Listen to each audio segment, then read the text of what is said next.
The Burning Road, a mother's unthinkable choice, giving her children away to save them.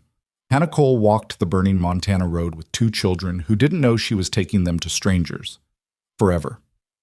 The drought had stolen everything, her husband, her crops, her hope. Now hunger had reduced her babies to shadows, and she'd made a decision that would haunt her until her last breath. She would give them away so they might live. But when a lone cowboy appeared across the shimmering plains, he saw what she was doing and refused to let it happen. Stay with me until the very end of this story. If it moves you, hit that like button and comment your city below so I can see how far Hannah's journey travels. The sun had no mercy. It beat down on the Montana plains like a hammer against an anvil, relentless and unforgiving, turning the earth to dust and the sky to brass. The road stretched ahead in a ribbon of cracked dirt, shimmering with heat that made the distant hills dance and waver like something out of a fever dream. There was no shade, no relief, just the endless expanse of scorched grassland and the brutal weight of summer pressing down on everything that dared to move beneath it. Hannah Cole walked that road with her children, and every step felt like dying. Her daughter Mary, just 7 years old, trudged beside her with a rag doll clutched against her chest. The doll's yarn hair had come loose, trailing behind like the memory of better days. Thomas, only 5, rode on Hannah's hip, his small body limp with exhaustion, his face flushed red despite the dampness she'd managed to keep on his forehead with the last of their water. He hadn't complained in hours. That silence frightened her more than any crying could have. Hannah's own feet were blistered inside her worn boots, every step a fresh agony. The cotton dress that had once fit properly now hung loose on her frame, testimony to months of going without, so her children could eat what little there was. Her dark hair, once thick and lustrous, hung in dull strands beneath the bonnet that barely kept the sun from her face. She was 28 years old and felt ancient. She didn't look back at the empty homestead they'd left behind. There was nothing there worth remembering except grief. The drought had come 2 summers ago, slow at first, then devastating. The creek that fed their land had dwindled to a trickle, then to cracked mud, then to nothing at all. The crops withered. The cattle died. And then James, her husband, had taken sick with a fever that no amount of prayer or cold compresses could break. He died in the spring, leaving her with 2 children, a mortgage she couldn't pay, and a land that refused to yield anything but dust. She'd tried. Heaven knew she'd tried. She'd worked dawn to dusk, taking in washing when there was water to wash with, mending clothes, doing whatever work she could find in the scattered homesteads around them. But the drought had broken everyone. There was no work because there was no money. No money because there were no crops. No crops because there was no rain. It was a spiral that tightened like a noose, and Hannah had felt it choking the life out of them day by day. 3 days ago, the last of their food had run out. She'd given the children the final scraps of hardtack, watched them chew the tough bread with hollow eyes, and known she was out of options. The bank had foreclosed on the homestead. The neighbors who might have helped were barely surviving themselves. Her family back east had disowned her when she married James against their wishes. A farmer with more dreams than sense, they'd called him. She had no one to turn to, nowhere to go, nothing left to sell, except her children's chance at life. The thought had come to her in the darkness of that last night, terrible and clear. She couldn't feed them, couldn't shelter them. The homestead was gone, and winter would come eventually, and they would die, all 3 of them, if she didn't do something. But if she could find them homes, families who had food and roofs and the means to care for children, then at least Mary and Thomas would survive. Even if it meant she would never see them again. The decision had broken something inside her, something she knew would never heal. But what kind of mother would she be if she let her pride kill her children? What kind of love was it that held on tight while they starved? So she'd packed what little they could carry, a change of clothes for each child, the rag doll, a wooden horse James had carved for Thomas. She'd dressed them in their Sunday best, though the clothes were patched and faded. She'd washed their faces and combed their hair and told them they were going on a journey to town. She didn't tell them it was goodbye. The town was 15 miles away. Miles Crossing, they called it, though Hannah had only been there twice since they'd settled the homestead 4 years ago. It was small, rough, the kind of place where ranchers came to trade and cowboys drifted through looking for work. but it had a church and a general store and families, people who might take pity on two well-behaved children whose mother couldn't care for them anymore. She'd rehearsed the words 100 times in her mind. I can't provide for them. They're good children. They deserve better than I can give. Please, take them. Give them a chance. The words tasted like ash, but she would say them. She had to. They'd been walking since dawn, and the sun was past its peak now, beginning its slow descent toward the western horizon. The heat showed no signs of breaking. Hannah's canteen had been empty for 2 hours. Her lips were cracked and bleeding. Mary stumbled occasionally, catching herself with the practiced resilience of a child who'd learned not to complain. Thomas had stopped asking for water an hour ago. That terrified her most of all, the silence. Mama, Mary said suddenly, her voice small and dry. How much further? Hannah swallowed, though her throat felt like sandpaper. Not far, sweetheart, just a little more. I'm tired. I know, baby, I know. Thomas is hot. Hannah looked down at her son. His eyes were closed, his breathing shallow. The damp cloth on his forehead had dried completely. Fear shot through her, sharp and cold despite the heat. We'll rest soon, she promised, though she knew they couldn't. Every minute they stopped was a minute closer to nightfall, and they needed to reach town before dark. The road was dangerous enough in daylight. She adjusted Thomas's weight on her hip and kept walking. The plains stretched endlessly around them. Golden grass burned brown by the drought, occasional outcroppings of rock casting small shadows that disappeared almost as soon as they formed. In the distance, the mountains rose blue and hazy, impossible to reach. Closer, nothing moved except the heat shimmer and the occasional hawk circling overhead, searching for prey as desperate as they were. Hannah's vision blurred. She blinked hard, trying to focus, one foot in front of the other. That was all she could do. One step, then another. Keep moving. Get them to town. Find them homes. Let them live, even if it killed her, even if it killed the part of her that made her their mother. Mary stumbled again, and this time she went down to her knees. The rag doll tumbled into the dust. The little girl didn't cry, just knelt there in the road, staring at nothing. Mary, Hannah's voice cracked. Mary, honey, get up. I can't, Mama. My legs won't work. Hannah felt something break inside her chest. She set Thomas down carefully in the sparse shade of a rock outcropping barely bigger than a wagon wheel, then went to Mary. She pulled the girl into her arms, felt how light she'd become, how fragile, bones and skin and precious little else. Just a little further, Hannah whispered, rocking her daughter. Just a little more, and then you'll have food and water and a real bed, I promise. Mary looked up at her with eyes too old for 7 years. Are you coming too? The question was a knife in Hannah's heart. She opened her mouth, closed it, unable to form the lie. Mama? Mary's voice was smaller now. You're coming too, aren't you? Before Hannah could answer, Thomas made a small sound. Not quite a cry, more like a whimper. She turned and saw him lying completely still, his face flushed scarlet, his chest rising and falling too quickly. Panic seized her. She scrambled to him, leaving Mary in the road, and pressed her hand to his forehead. He was burning up, fever hot despite the heat of the day. His eyes fluttered but didn't open. Thomas! Tommy! Baby, open your eyes! Nothing. Thomas! His eyelids flickered. His lips moved, but no sound came out. Hannah looked around wildly. There was nothing. No water, no shelter, no help. Just the endless plains and the merciless sun and her 2 dying children and the terrible, crushing weight of her own helplessness. She couldn't do this. She couldn't carry them both. She couldn't save them. She couldn't even keep them alive long enough to give them away. The realization crashed over her like a wave, and for the first time since James died, Hannah Cole began to cry. Not quiet tears, but great wrenching sobs that tore from her chest and left her gasping. She gathered Thomas into her arms, reached for Mary, pulled them both close, and wept into their hair. I'm sorry, she choked out. I'm so sorry. I tried so hard. I'm sorry. Mary was crying too now, though she didn't understand why. Thomas lay limp and silent. The sun beat down. The road stretched on. And Hannah knew, with terrible certainty, that they weren't going to make it. This was where it ended.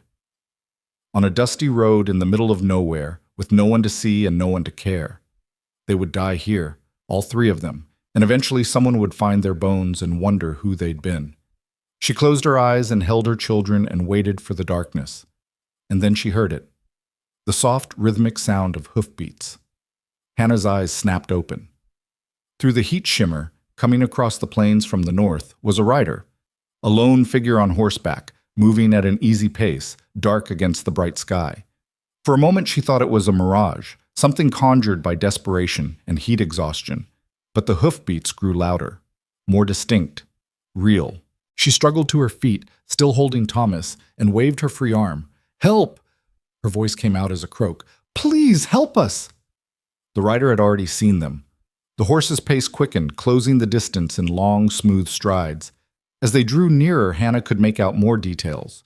A tall man in a worn duster coat despite the heat, a wide-brimmed hat pulled low, a kerchief around his neck. He sat his horse with the easy grace of someone who'd spent more of his life in the saddle than out of it. He reined up a few yards away, and the horse, a sturdy bay gelding with intelligent eyes, stamped and shook its head. The man's face was weathered, tanned dark by years of sun, lined around the eyes and mouth in a way that suggested he was somewhere in his mid-30s.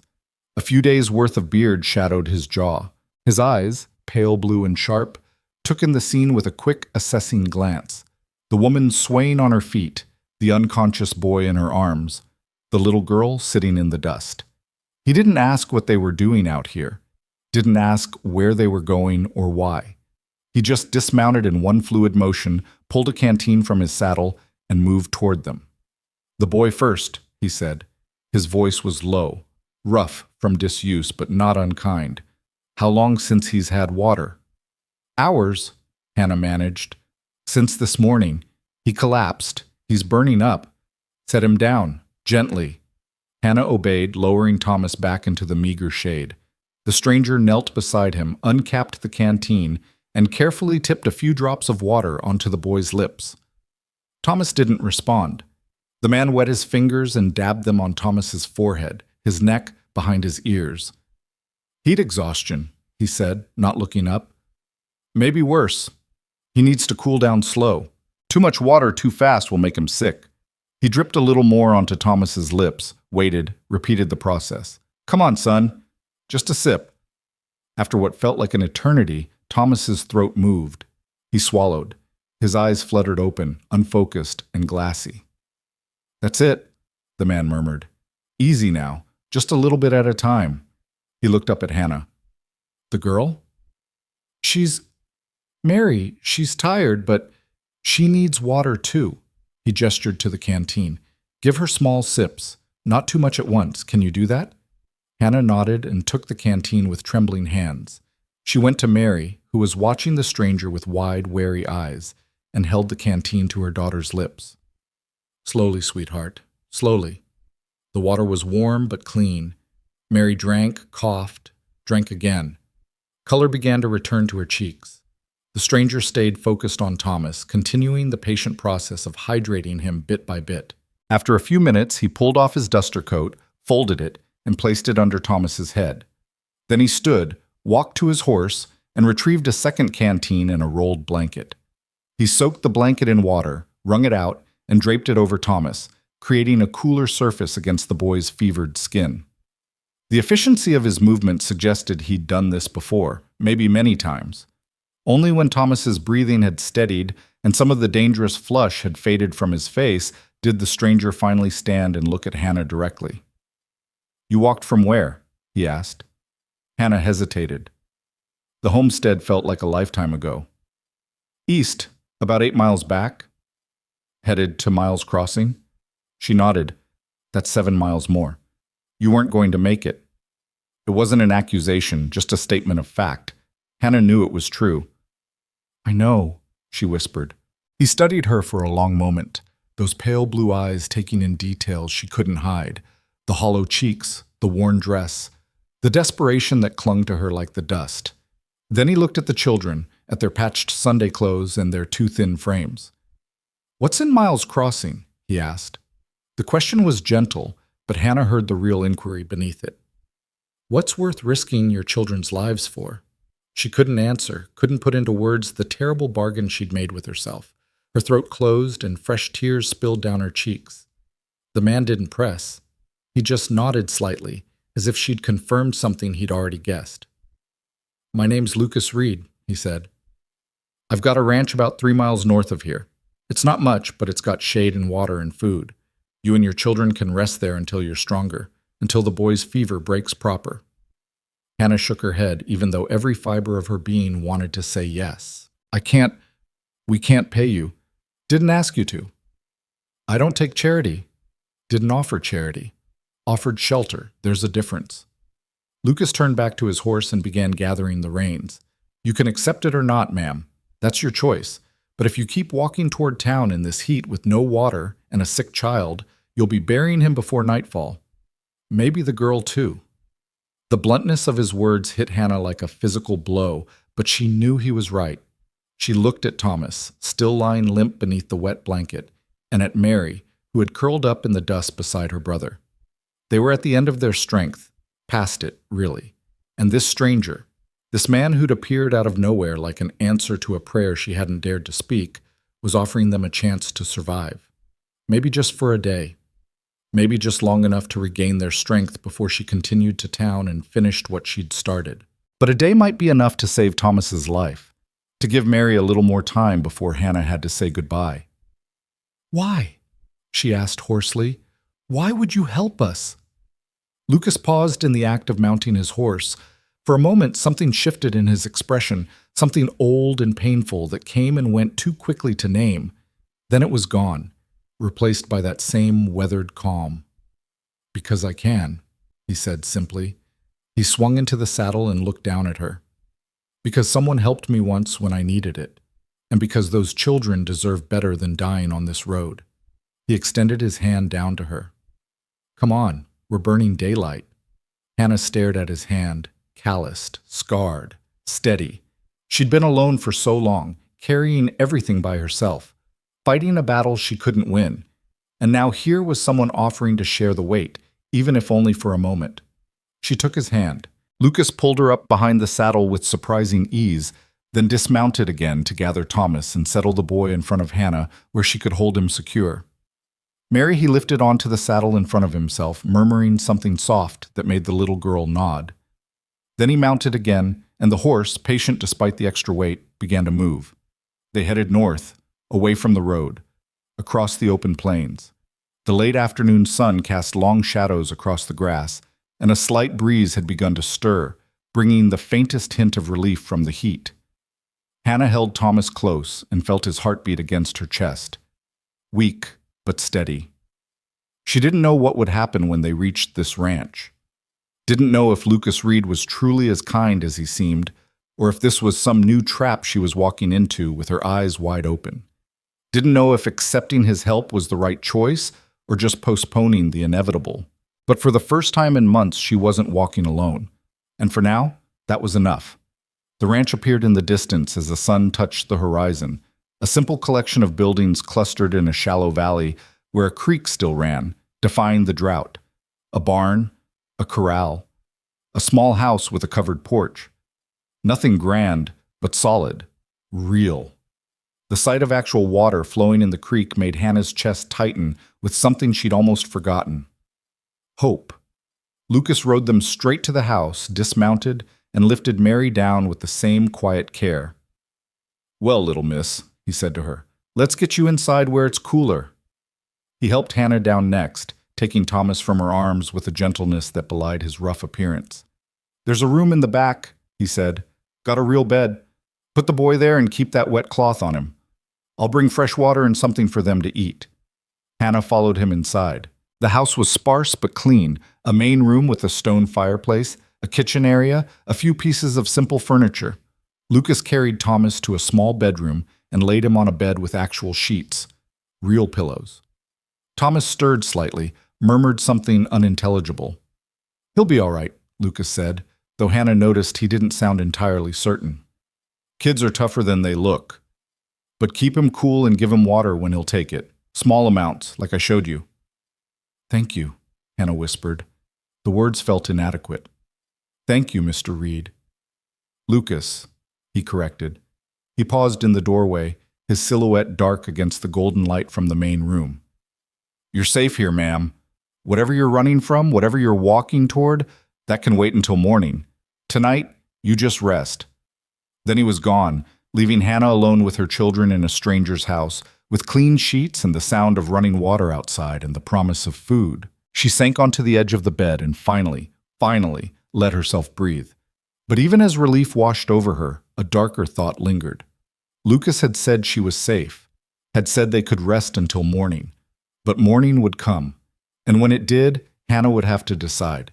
Continue to town and find homes for Mary and Thomas where they'd be fed and cared for and loved by people who could give them what she couldn't, or accept this stranger's kindness and hope that somehow, impossibly, it could be enough to change their fate. The sun set outside, painting the sky in shades of orange and purple. Thomas slept fitfully. Mary curled up beside him, her rag doll tucked under her chin, and Hannah sat in the gathering darkness, holding her children close, knowing that tomorrow's choice would define the rest of their lives. Whatever came next, she would face it. But tonight, in this quiet house with its cool walls and its promise of safety, she let herself rest. And for the first time since James died, Hannah Cole allowed herself to imagine that perhaps, just perhaps, they might survive after all. Hannah woke to the smell of coffee and bacon. For a moment she couldn't place where she was. The bed beneath her was too soft, the pillow too clean, the air too cool. Then memory flooded back. The road, the heat, Thomas collapsing, the stranger on horseback, Lucas Reed, the ranch. She sat up quickly, her heart pounding. Pale morning light filtered through a small window, casting everything in shades of gray and gold. Thomas lay beside her, still sleeping but breathing easier now, his face no longer flushed with fever. Mary was curled on her other side, one small hand clutching the rag doll. They were alive. They'd made it through the night. Hannah rose carefully, smoothing her dress, the same dusty, worn thing she'd been wearing for days. She had nothing else. Everything they'd owned had been left behind or lost. She moved to the window and looked out at the ranch in daylight.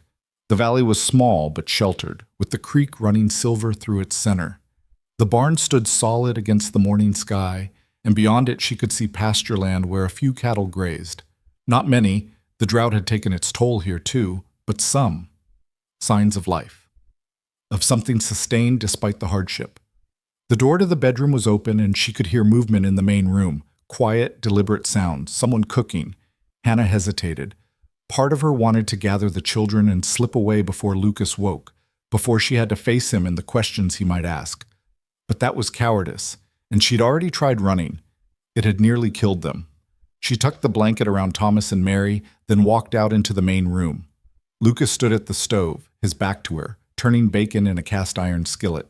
He'd shed his duster, and she could see the work-worn fabric of his shirt, the suspenders, the economical grace of his movements. A pot of coffee sat on the sideboard, steam rising from its spout. "Morning," he said without turning around. "Coffee's ready if you want it." Hannah wasn't sure how he'd known she was there. Maybe he'd heard her footsteps, or maybe he was just the kind of man who stayed aware of his surroundings. "Thank you," she said quietly. "Cups are in the cabinet. Help yourself." She found a tin cup and poured coffee, black and strong. The first sip burned her throat, but the second settled warm in her stomach, chasing away the last of the night's chill. She stood there uncertainly, holding the cup in both hands, not sure what to say or do. Lucas turned, 2 plates in his hands. "Kids still sleeping?" "Yes, Thomas's fever broke." "Good." He set the plates on the small table. "Sit down and eat. You look like you haven't had a proper meal in a month." It had been longer than that, but Hannah didn't say so. She sat, and Lucas pushed one of the plates toward her. Bacon, eggs, a thick slice of bread with butter. Real food. Her hands trembled as she picked up the fork. "Go ahead," Lucas said, taking the chair across from her with his own plate. "Nothing fancy, but it's hot." Hannah took a bite of eggs, and the taste was so good it almost hurt. She'd forgotten what it felt like to eat something that wasn't stale or rationed down to nothing.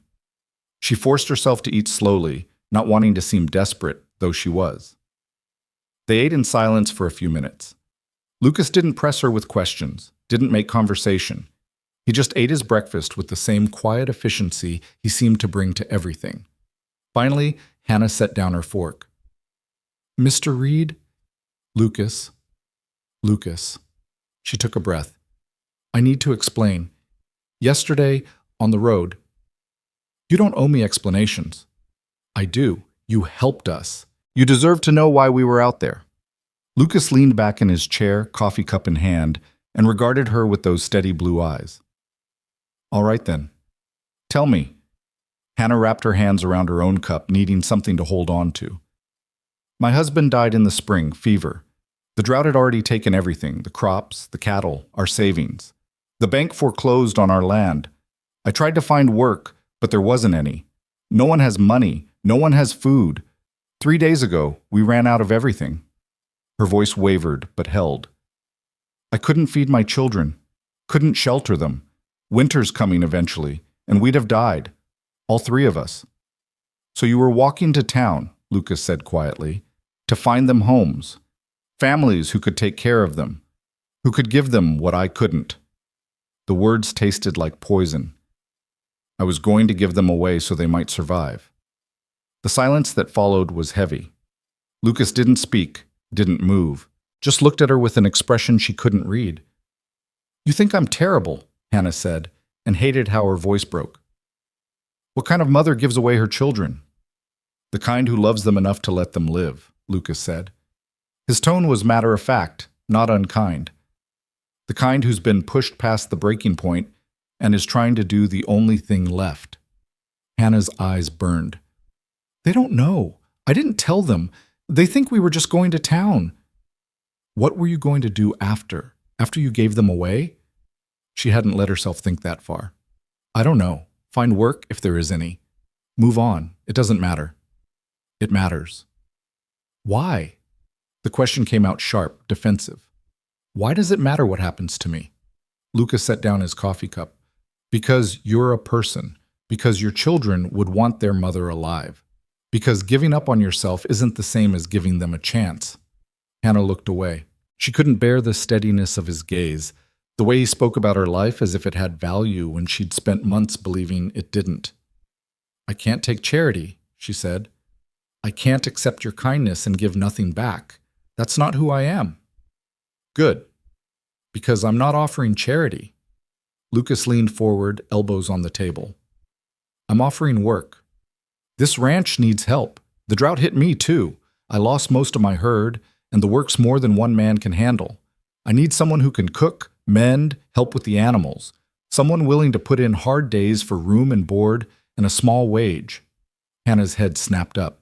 "You're offering me a job? If you're willing to work." "I can work. I'm not afraid of hard work." "I know. I saw that yesterday." Lucas stood and collected the plates.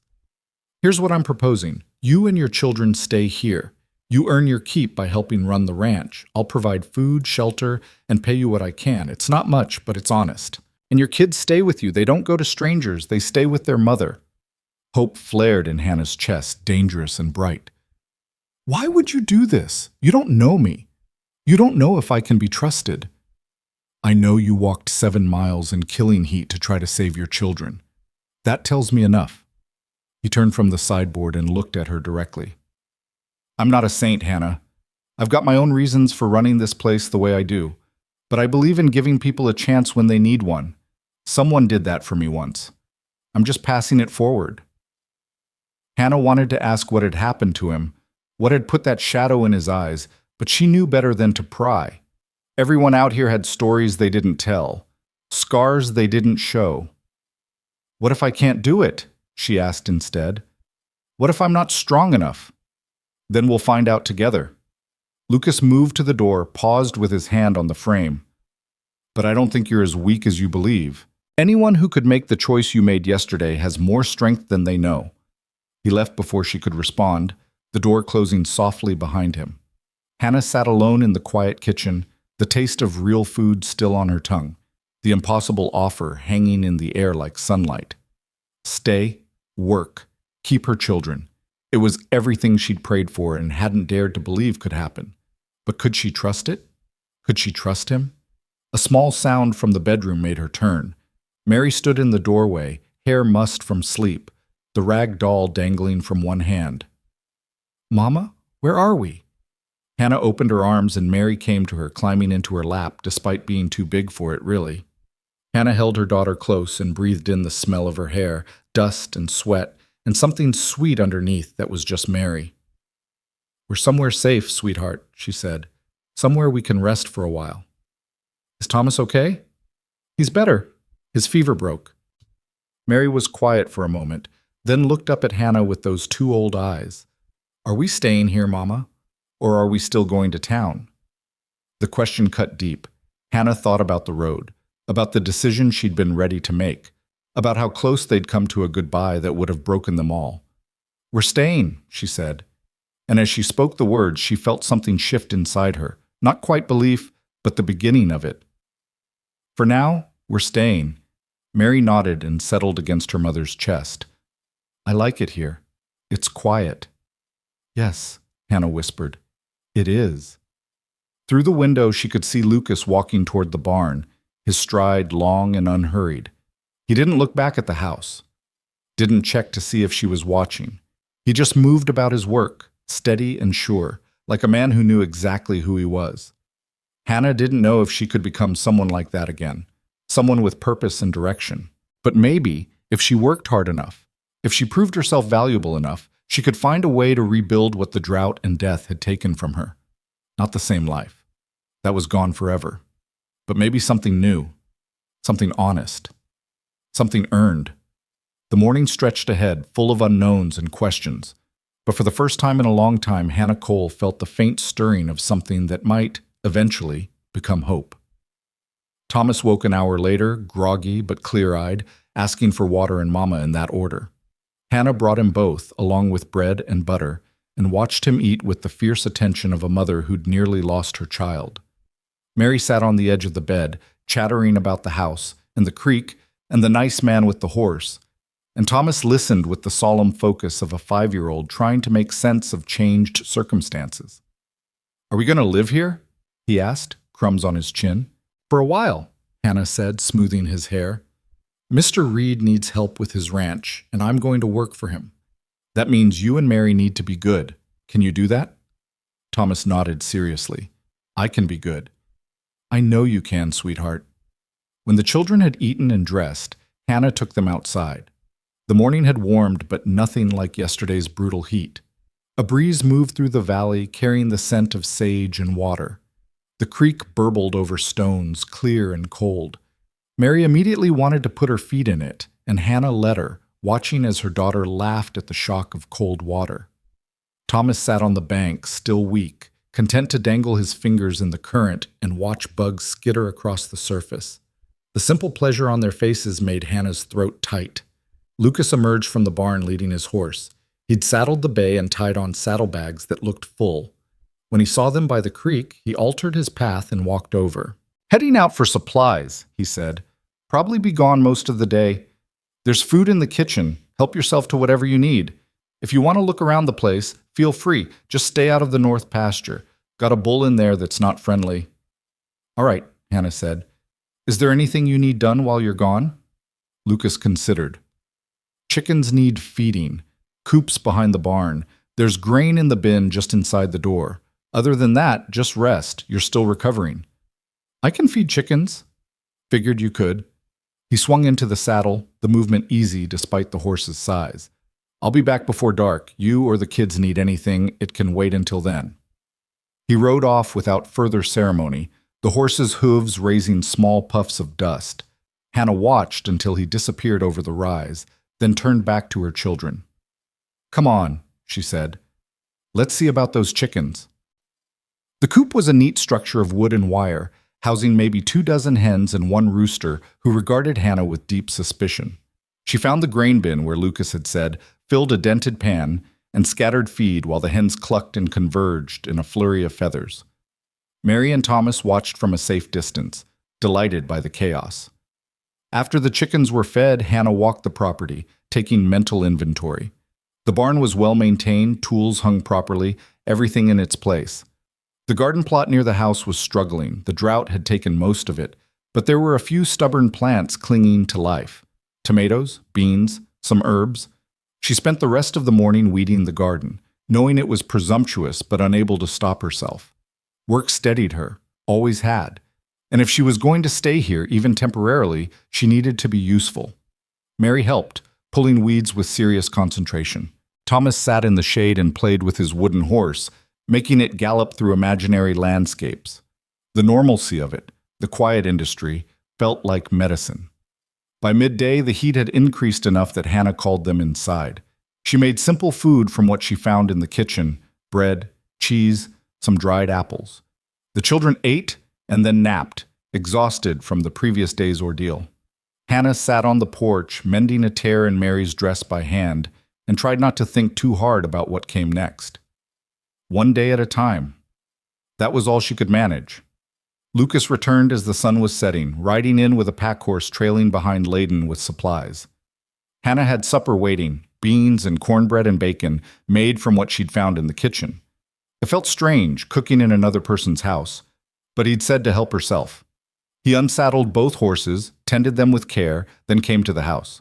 The children were already asleep again, worn out from the day's activities and still recovering. "Smells good," Lucas said, washing his hands at the basin. "It's simple. I didn't know what you'd want.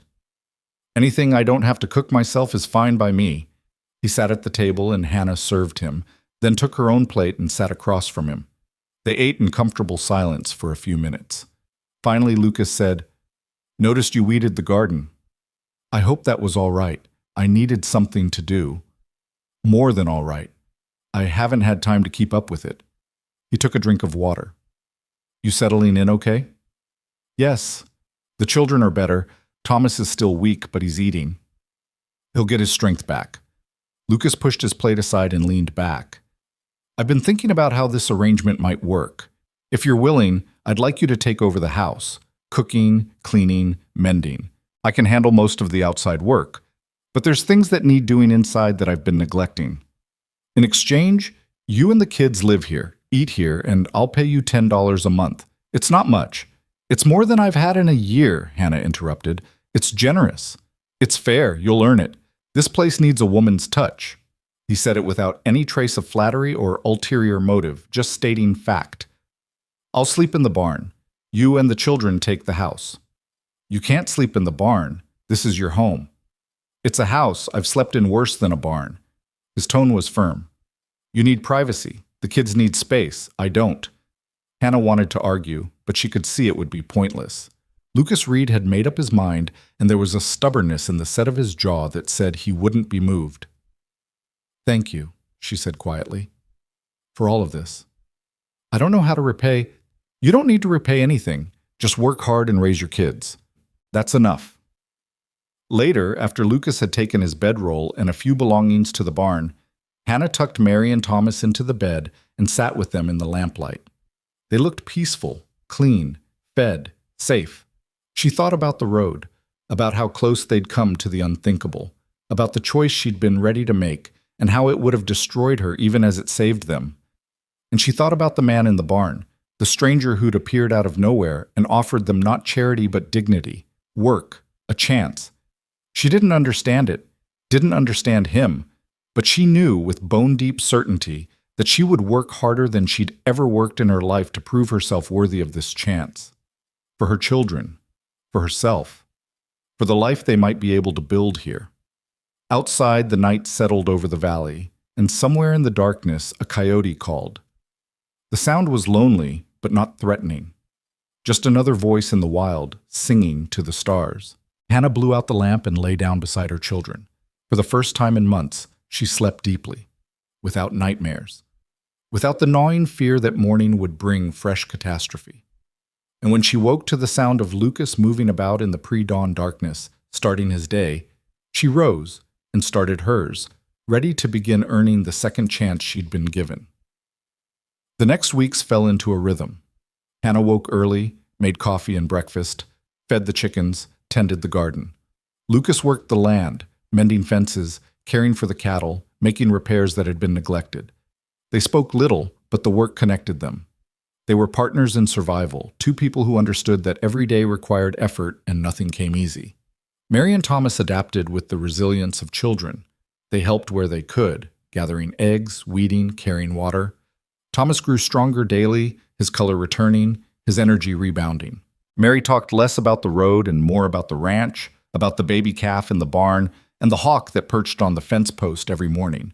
Hannah cooked, cleaned, mended everything that needed mending. She found torn shirts in Lucas's belongings and repaired them without being asked. She scrubbed floors, washed windows, made the house feel lived in for the first time in what she suspected had been years.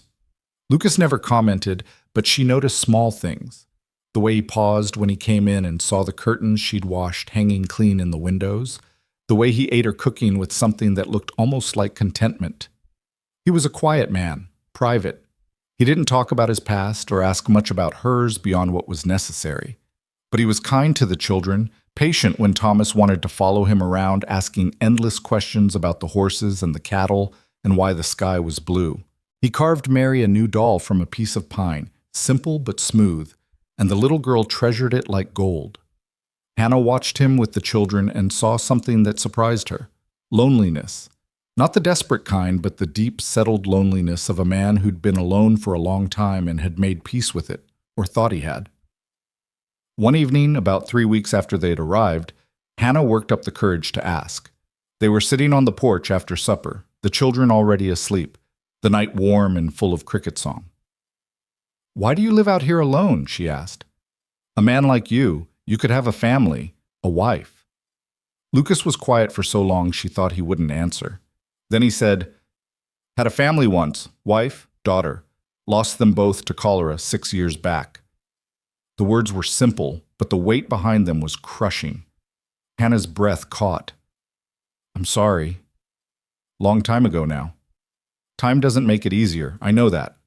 He glanced at her. "Your husband. You loved him?" "Yes. He was a good man.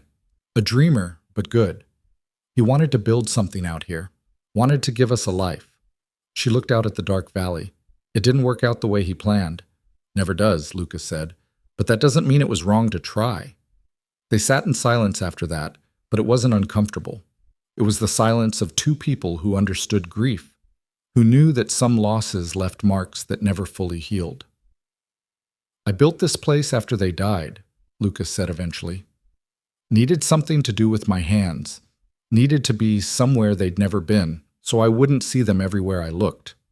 Thought I'd work until I was too tired to remember. Didn't work, but the ranch got built anyway. Do you regret it, being out here alone?"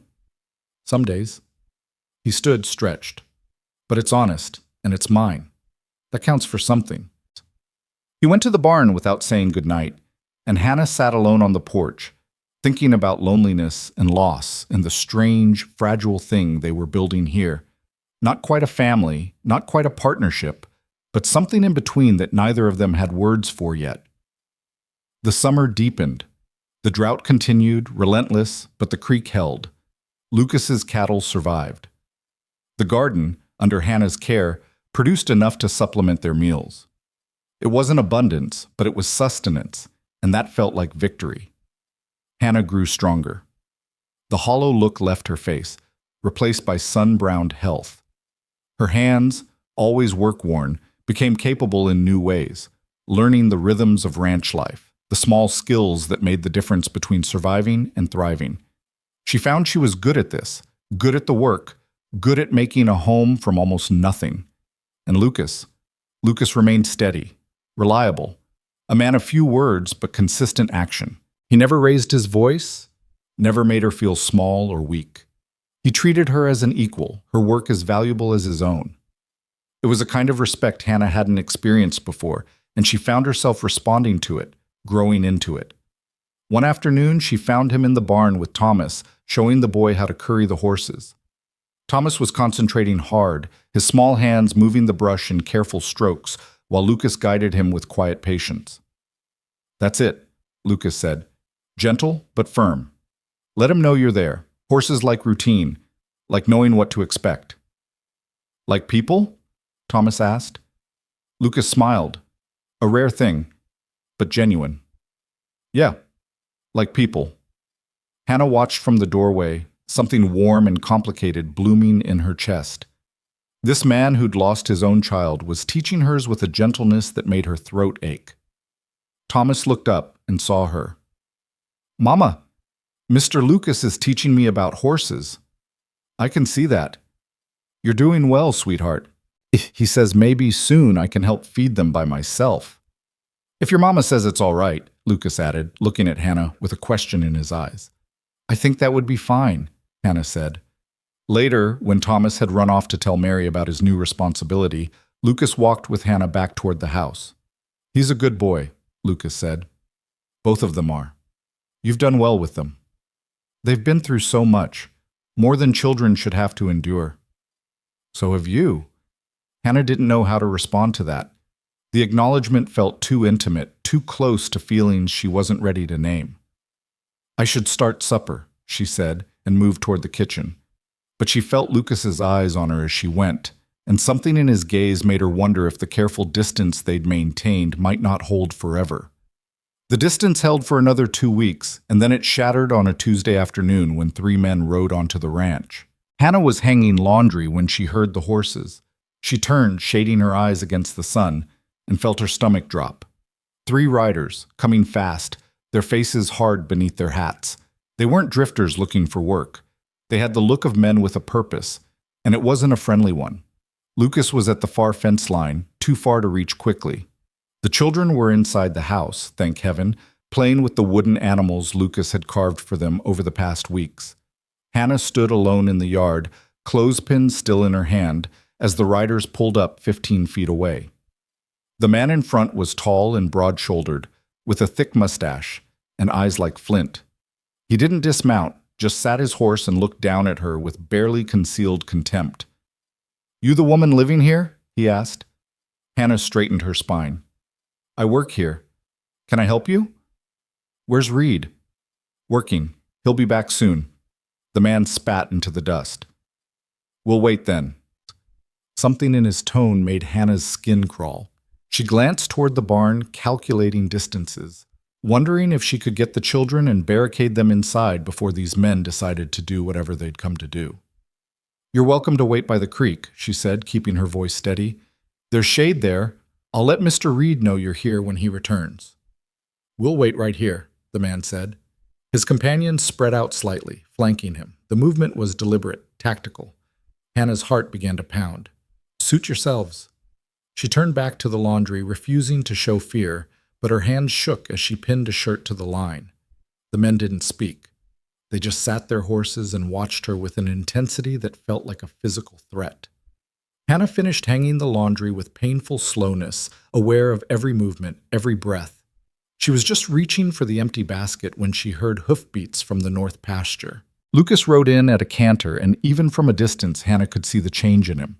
The easy, relaxed posture was gone, replaced by something tight and dangerous. He reined up between Hannah and the 3 men, his horse dancing sideways, and when he spoke, his voice was flat and cold. "Garrett, what do you want?" So he knew them. That should have been reassuring, but the tension radiating from Lucas suggested otherwise. The man called Garrett smiled, but there was no warmth in it. "Now that's not very friendly, Reed. We used to be neighbors, partners even." "That was a long time ago." "Not so long you should forget who helped you build this place." "I haven't forgotten anything, including why we went our separate ways." Lucas's hand rested on his thigh, close to where Hannah knew he kept his sidearm when he was working the far ranges. "You still haven't answered my question. What do you want?" Garrett's smile faded. "There's talk you're taking in strays now. Women and kids who've got nowhere else to go, giving them work, paying them wages. What I do on my own land is my business. It becomes everyone's business when you start taking jobs from men who need them, when you start giving charity to people who don't deserve it." Hannah felt her face flush hot with anger, but Lucas's voice remained cold and level.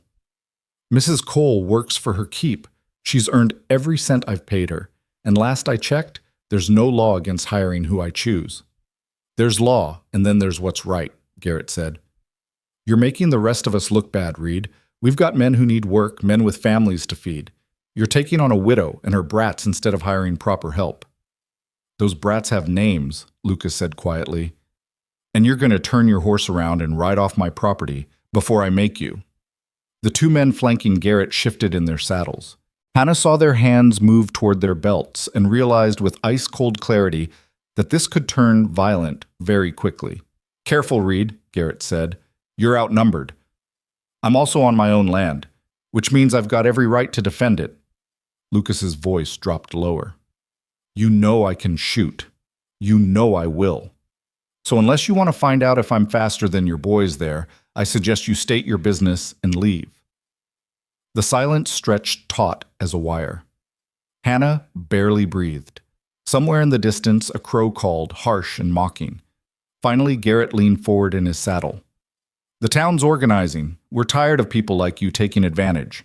Tired of bleeding hearts making it harder for honest men to survive. There's going to be a meeting next week. You do well to attend. Hear what folks have to say about the way things ought to be run. I'll pass. That'd be a mistake. See, when men organize, they tend to remember who stood with them and who didn't, and they tend to take it personal when someone thinks they're too good to show up. I'll take my chances. Garrett straightened. Your funeral, Reed.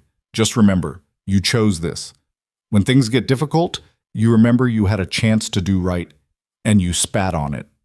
He wheeled his horse, and the other two fell in behind him. They rode off at a gallop, kicking up dust that hung in the air like smoke. Lucas sat motionless until they were out of sight. Then he dismounted in one swift motion and turned to Hannah. You all right? Yes, I'm fine. Who were they? Trouble. He led his horse toward the barn, and Hannah followed, abandoning the laundry basket. Garrett owns a spread about 10 miles south. We used to work together before I realized what kind of man he was. He's the type who believes some people deserve help and others don't. Thinks the world should be ordered a certain way, with him at the top. He said something about organizing, a meeting. Lucas's jaw tightened. There's been talk in town. Some of the ranchers are upset about the drought, about losing money.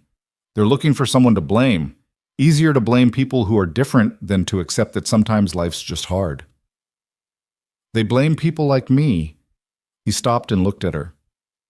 They blame anyone who doesn't fit their idea of how things should be. Widows, drifters, anyone they see as taking more than they give. It's ignorant and cruel, but it's not new.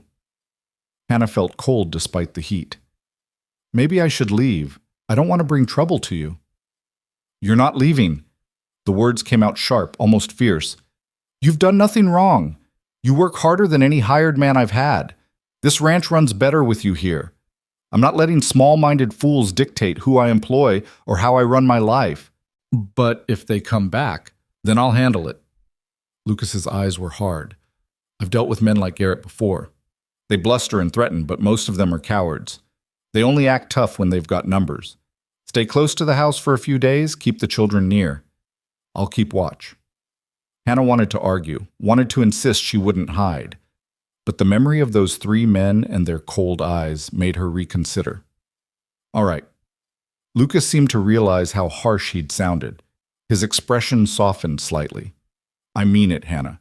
You're not going anywhere. You've built something here. The kids are happy. He stopped, seemed to reconsider his words. You're part of this place now. I'm not letting anyone take that away. The intensity in his voice made Hannah's breath catch. For a moment they stood in the barn doorway, the afternoon sun slanting across the ground between them, and something unspoken passed in the space that separated them. Then Mary's voice called from the house. Mama, Thomas spilled the milk. The moment broke. Hannah turned toward the house. Go ahead, I'll see to the horse. She walked back across the yard, feeling Lucas's eyes on her, feeling the weight of what had almost been said hanging in the air like the dust the riders had left behind. That night, Lucas didn't go to the barn. He sat on the porch with his rifle across his knees, watching the darkness. Hannah brought him coffee and a blanket when the air turned cool, and he accepted both with a quiet thank you, but didn't invite conversation. She lay in bed listening to the night sounds, unable to sleep. The children were peaceful beside her, unaware of the danger that had ridden onto the ranch. But Hannah couldn't shake the feeling that something had shifted, that the fragile peace they'd built was more vulnerable than she'd realized. The next morning, Lucas was gone before dawn. He left a note on his kitchen table in rough handwriting. Gone to town. Back by evening. Stay close. Hannah spent the day on edge, jumping at every sound. She kept the children inside despite their complaints, inventing games and chores to keep them occupied. By afternoon, the walls felt like they were closing in. "Can't we go outside, Mama?" Mary pleaded. "Just for a little while?" Hannah looked out the window at the empty yard, the quiet valley. Everything appeared peaceful, normal, but appearances could be deceiving. "All right," she said finally, "but you stay where I can see you. Don't go past the garden." The children burst out like prisoners freed, running and shouting.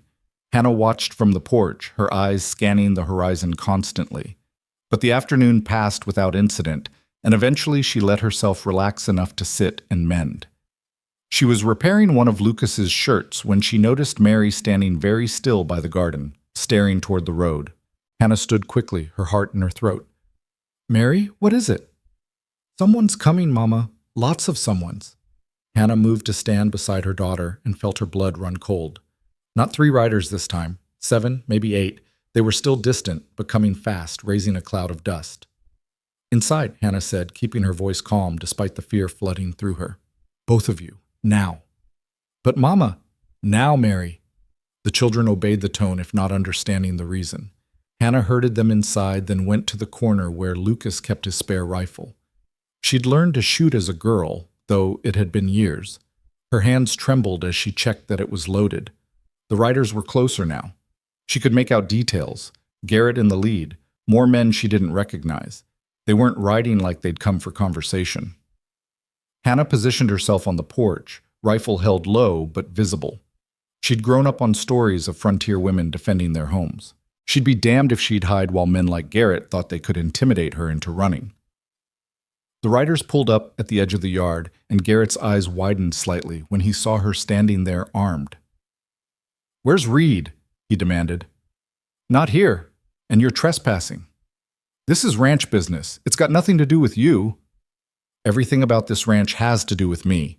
I work here. I live here. So you can state your business to me or you can leave. Your choice."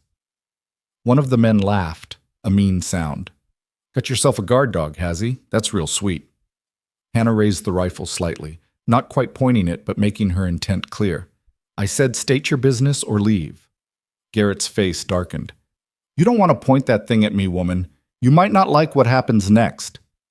And you don't want to find out if I know how to use it." The standoff held for a long moment. Hannah's palms were sweating, her heart hammering so hard she thought they must be able to hear it, but she kept the rifle steady and her face hard. Finally, Garrett spat into the dirt. "Tell Reed this isn't over. Tell him he made his choice, and there's consequences for that. We take care of our own out here, and he's made it clear he's not one of us anymore." "I'll be sure to let him know you threatened him on his own property," Hannah said evenly. "I'm sure the sheriff will be very interested to hear about it." "The sheriff agrees with us, so does most of the town. Reed's on the wrong side of this, and soon enough he'll figure that out." Garrett yanked his horse's head around. "Come on, let's go. We've wasted enough time on this fool's errand." The riders wheeled and thundered off, leaving Hannah standing alone on the porch with her legs shaking so badly she thought she might fall. She waited until they were completely out of sight before she lowered the rifle and sank down onto the porch steps. Her hands were trembling violently.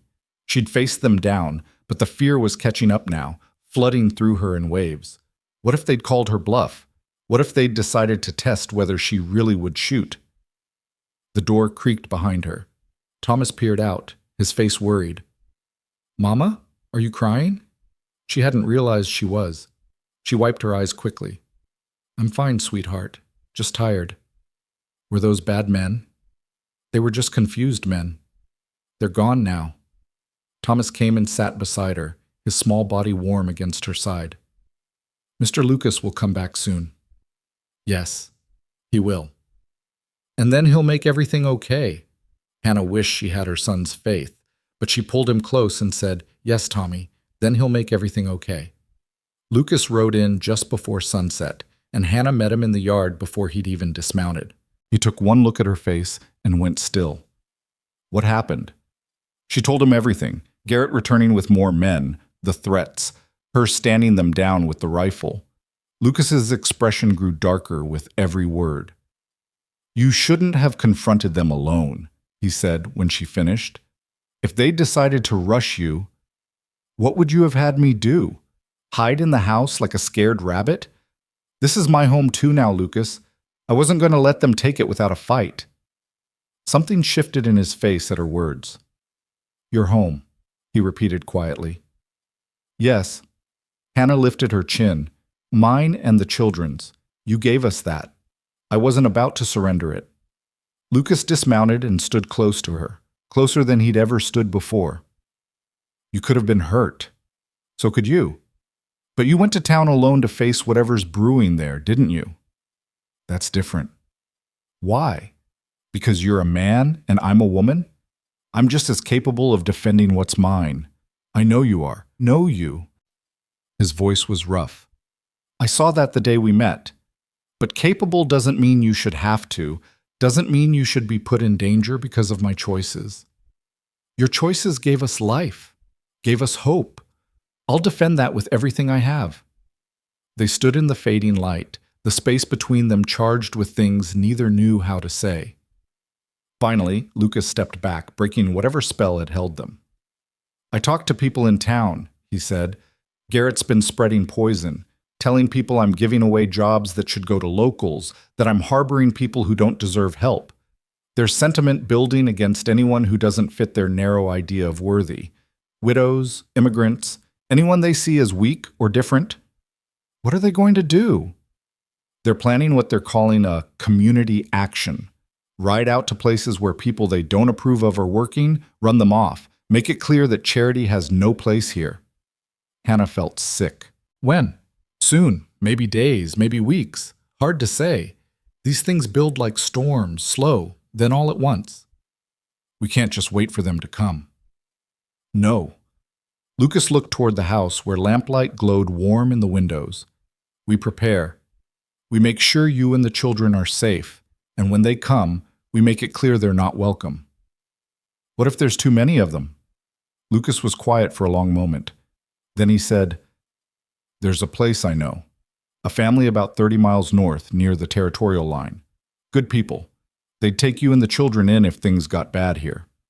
"I'm not running." "Hannah, I said I'm not running. I've run enough. I ran from my family when they disapproved of James.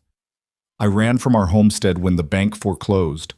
I was ready to run for my own children to save them. I'm done running, Lucas. This is where I stand." The words came out fierce, almost angry, and Hannah was surprised by her own vehemence. But it was true. Something had changed in her over these weeks at the ranch. She'd found something worth fighting for, something worth the risk. Lucas looked at her with an expression she couldn't quite read. "You're the stubbornest woman I've ever met." "Good. Then we understand each other." A smile ghosted across his face, there and gone. "Yeah, I think we do." They stood together in the gathering dark, two people who'd found each other by accident and were choosing to stay by design. The stars began to emerge overhead, cold and distant and beautiful. Somewhere in the valley, an owl called. "Come on," Lucas said finally. "Let's get inside. I'm hungry enough to eat a horse." "Well, I made stew, so you'll have to settle for beef." "I suppose I can manage that." They walked to the house together, and for the first time Lucas came through the door like he belonged there, like it was truly home and not just a building he'd constructed to fill empty hours. He sat at the table while Hannah served supper, and when the children came running to tell him about their day, he listened with real attention, asked questions, made them laugh. Hannah watched them and felt something dangerous blooming in her chest, something that felt like belonging, like family, like the future she'd thought was dead and buried. After supper, after the children were asleep, she and Lucas sat on the porch again. But this time he didn't keep watch with a rifle. He just sat, and she sat beside him, and they watched the night together. "Thank you," Hannah said quietly, "for not sending me away, for letting me stay and fight. You've earned the right to stay anywhere you choose. I'm just glad you chose here. There's nowhere else I'd rather be." Lucas turned to look at her, and in the moonlight his face was softer than she'd ever seen it. "Hannah," whatever he'd been about to say was interrupted by a sound in the distance. hoofbeats, faint but drawing closer. They both stood, Lucas's hand moving to his sidearm. But it was a single rider, and as they drew near, Hannah recognized the horse, the bay gelding from the general store in town. The rider was young, maybe 16, and he pulled up in a clatter of hooves. "Mr. Reed, ma'am!" He was breathless, his face flushed. "I've got a message from town, from Mr. Patterson at the store. He said you should know. Garrett and his men are planning to ride out here tomorrow night. They're bringing fire." The words hit like a physical blow. Fire! They were planning to burn them out. Lucas's face went hard as stone. "How many men?" "Don't know for sure. Maybe 15. Maybe more. Mr. Patterson said he tried to talk them out of it, but they're set on it. Said they're going to make an example." "Thank you for the warning. You'd better get back before anyone notices you're gone." The boy nodded and wheeled his horse, disappearing into the night as quickly as he'd come. Hannah felt cold all over. 15 men. Lucas, we can't fight 15 men. "No," he agreed. "We can't." "So what do we do?" Lucas looked at the house, at the life they'd built, at everything that was about to be threatened. When he spoke, his voice was quiet but determined. "We don't fight them. We beat them. There's a difference." And in that moment, standing in the darkness with danger riding toward them, Hannah Cole made a choice. She would trust this man, would stand with him, would risk everything for the chance at the life they'd begun to build. Whatever came next, they would face it together. Lucas worked through the night, and Hannah worked beside him. They didn't sleep. There wasn't time. Lucas had a plan, and every minute counted. He moved with the focused efficiency of a man who'd seen trouble before and knew how to meet it head on. Hannah followed his lead, asking no questions, trusting that he knew what he was doing even when his instructions seemed strange. First, he sent her to gather every bucket, barrel, and container on the ranch. She collected them all, water troughs, milk pails, cooking pots, even the wash basin, and lined them up in the yard. Lucas hauled water from the creek in a steady rhythm, filling each container to the brim. The horses watched with curious eyes as he worked, their shadows long in the lamplight he'd hung from the barn. "Wet down the roof," Lucas said, handing Hannah a bucket. "Every inch of it. The walls, too, if you can reach. Soak the porch boards. We need everything too damp to catch easy." Hannah climbed the ladder he'd positioned against the house and began dousing the shingles. The water ran down in rivulets, darkening the wood. Her arms ached, but she didn't stop. Below, she could hear Lucas doing the same to the barn, moving with tireless purpose. When the buildings were soaked, Lucas led the horses and cattle out of the barn and drove them to the far north pasture, the one with the bull he'd warned her about on her first day. "They'll be safe there," he said when he returned. "Too far from the house for the fire to reach, even if things go bad." "What about the chickens?" "Leave them. Chickens are smart. They'll scatter if there's fire. It's the big animals we need to worry about." Next came the strangest task. Lucas had her help him dig a wide trench around the house and barn, creating a break in the dry grass. They worked in silence, the only sounds their breathing and the bite of shovels into hard earth. Hannah's hands blistered, but she kept digging. This was her home they were defending, her children's safety. She'd dig until her hands bled if that's what it took. By the time the first gray light of dawn touched the eastern sky, they'd created a perimeter of bare earth circling the main buildings. Lucas surveyed their work with critical eyes, then nodded once. "It'll have to do. Go inside and rest. Get the children fed and dressed. I need you sharp tonight, not exhausted." "What about you?" "I'll rest after I finish a few more things." But Hannah could see he had no intention of resting. There was a hardness in him now, a controlled intensity that reminded her he'd lived another life before this ranch, a life that had taught him how to prepare for violence. She went inside as the sun rose, her body screaming with fatigue. The children were still asleep, curled together in the bed like puppies. Hannah stood watching them for a long moment, memorizing their faces. Then she washed, changed her dress, and started breakfast with trembling hands. Thomas and Mary woke to the smell of bacon and seemed to sense something was different. They were quieter than usual, watching Hannah with worried eyes. "Is something wrong, Mama?" Mary asked. Hannah considered lying, then decided against it. They deserved the truth, or as much of it as they could understand. Some men might come here tonight who don't like that we're living on this ranch. Mr. Lucas and I are going to make sure they understand they're not welcome. But I need you both to be very brave and do exactly what I tell you, when I tell you. Can you do that?" Thomas nodded solemnly. Mary bit her lip. "Are the bad men coming back?" "Maybe. But Mr. Lucas won't let them hurt us." "Will you let them hurt us?" Hannah looked at her daughter and saw a strength there she hadn't noticed before. Mary had walked that brutal road beside her, had survived when survival seemed impossible. She was tougher than her 7 years suggested. "No, sweetheart, I won't." Lucas came in as they were finishing breakfast. He looked exhausted, his face streaked with dirt and sweat, but his eyes were clear and focused. He accepted the coffee Hannah poured him and drank it standing, looking out the window at the ranch he'd built. "There's a root cellar under the barn," he said. "It's cool and dark and hidden. If things go wrong tonight, I need you to take the children there and stay until it's safe. No matter what you hear, no matter what happens, you stay hidden until I come for you." "Lucas, promise me, Hannah." She wanted to argue, wanted to insist she'd stay and fight beside him, but she looked at her children and knew she couldn't risk leaving them orphaned for the sake of pride. "I promise." He nodded, finished his coffee, and set the cup down.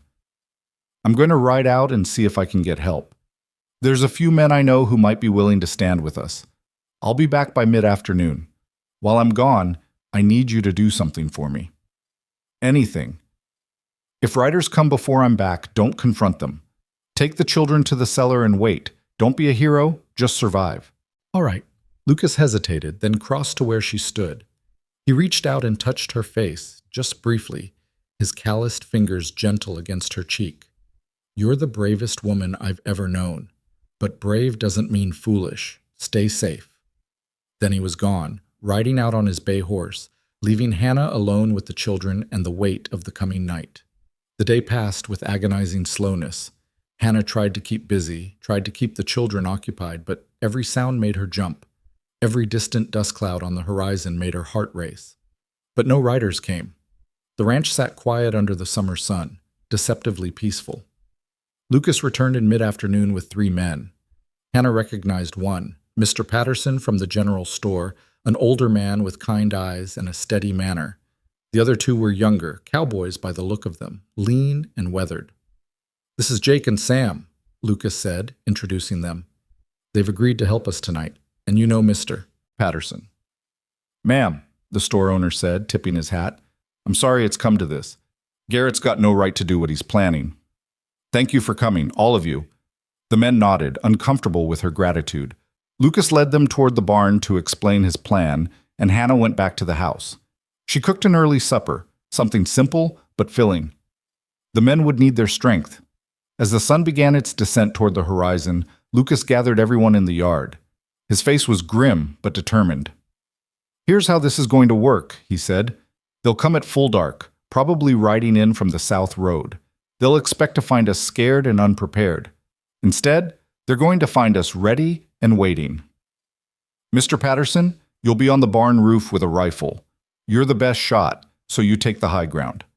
Jake, Sam, you'll be positioned at either end of the trench line, making sure no one circles around. I'll be at the house." "What about me?" Hannah asked. Lucas looked at her. "You'll be with the children, keeping them safe." "I can shoot." "You know I can." "I know. But if something happens to us, those children need their mother. That's not negotiable, Hannah." She wanted to argue, but she saw the fear beneath his stern expression. He was terrified something would happen to her, and that fear made him immovable. "All right," she said quietly, "but I want a rifle in the cellar, just in case." "You'll have one, and ammunition, but you don't use it unless there's no other choice." As darkness fell, the men took their positions. Mr. Patterson climbed to the barn roof with surprising agility for his age. Jake and Sam hunkered down at their posts, rifles ready. Lucas stood on the porch, a lamp burning beside him so he'd be clearly visible. The message was clear. We're not hiding, we're not afraid, and we're not running. Hannah took Mary and Thomas to the barn and showed them the cellar entrance, a trapdoor hidden under a pile of hay. She'd stocked it earlier with water, blankets, and some food. It was cramped and dark, but it was safe. Remember what I told you, she said, kneeling so she was eye level with them.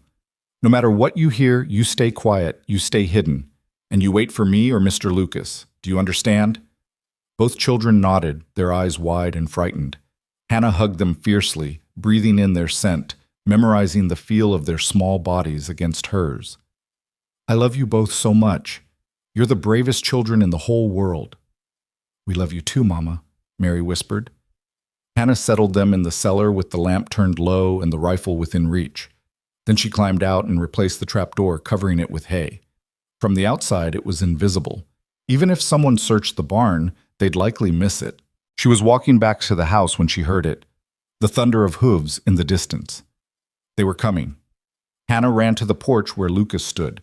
His face was set like stone, and his hand rested on his pistol. In the lamplight, he looked older, harder, like someone she didn't quite recognize. Get to the cellar, he said. Not yet. Not until I see how many there are. Lucas didn't argue.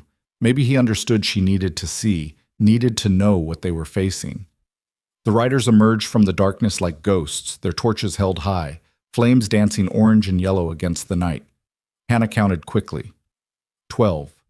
13. 15 men, maybe more. Far more than the 4 defenders. They formed a loose line across the southern edge of the ranch, just beyond the trench Lucas had dug.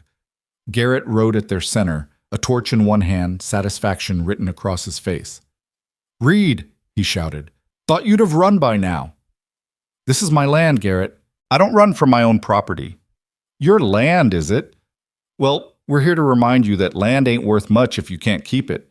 You've been warned to stop giving jobs to people who don't deserve them. You've been warned to stop making the rest of us look bad. You didn't listen.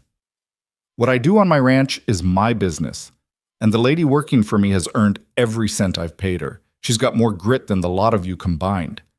Garrett's face twisted with anger. "That's so.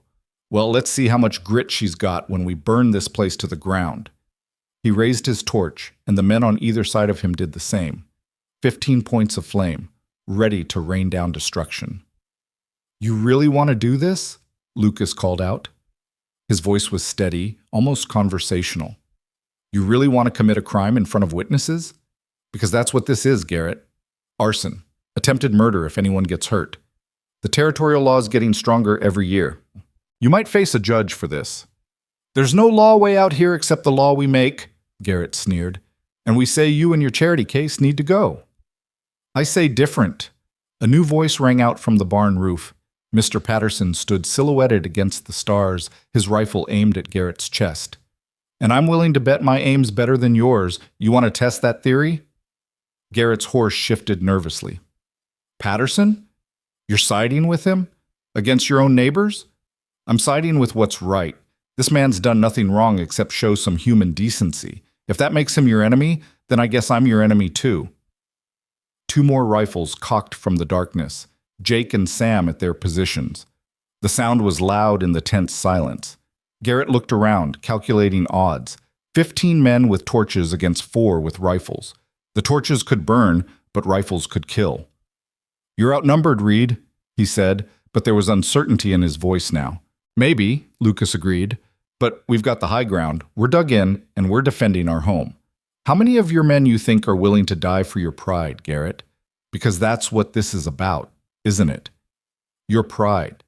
Your need to feel powerful. Your hatred of anyone who shows compassion. You're too small to feel yourself. You don't know anything about me. I know plenty. I know you used to beat your hired hands when they made mistakes. I know you drove your wife away with your cruelty. I know you're a coward who only feels strong when you're hurting people weaker than you. That's why I stopped partnering with you. That's why I'd never follow a man like you." Garrett's face purpled with rage. "You self-righteous son of a—" "Throw that torch and see what happens," Lucas interrupted, his voice cold as winter.